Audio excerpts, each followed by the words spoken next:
මේ විදේශීය සමාගම් ශ්‍රී ලංකාවේ ආයෝජනය කළ ඔවුන්ගේ කර්මාන්තශාලා සහ කාර්යාල ලංකාවේ විවෘත කිරීම සම්බන්ධයෙන්.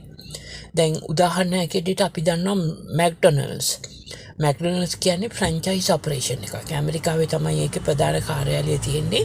අනිත් රටවල ඔවුන් ෆ්‍රැන්චයිසීස්ලව පොයින්ට් කරනවා.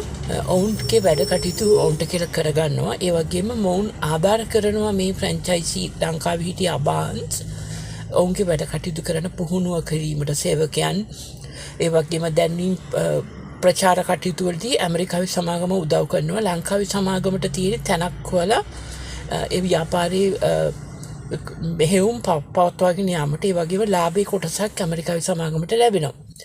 එතකොට දැන් මේ ලංකාවට මැක්ඩොනල්ඩ් එන්න කලින් බර්ගර්ස් තිබෙන්නේ නැහැ. නමුත් මැක්ඩොනල්ඩ් ආවෙන් පස්සේ දැන් ලංකාවේ හැමතැනම බර්ගර්ස් තියෙනවා.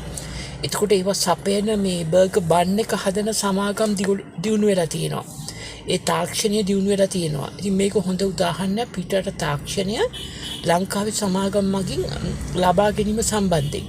ඉතින් මං හිතන්නේ වෙනත් කර්මාන්තවලත් මේ ආහාර කර්මාන්ත විතරක් නෙමෙයි වෙනත් කර්මාන්තවලත් විදේශීය සමාගම් ලංකාවේ විවෘත කරාම අපේ රටේ වැඩ කරන කට්ටිය ශ්‍රමය ඒකට අවශ්‍ය වෙනවා. ඔවුන් එතකොට දැනගන්නවා මේක වැඩ කරන්නේ කොහොමද කියලා. ඊට පස්සේ ඒ ඔවුන්ගේ දියුණු ක්‍රම තාක්ෂණය ලංකාවේ සමාගම් වලට ලැබෙනවා. මම හිතන්නේ මේ ගැන රජය අවධානය යොමු කළ යුතුයි.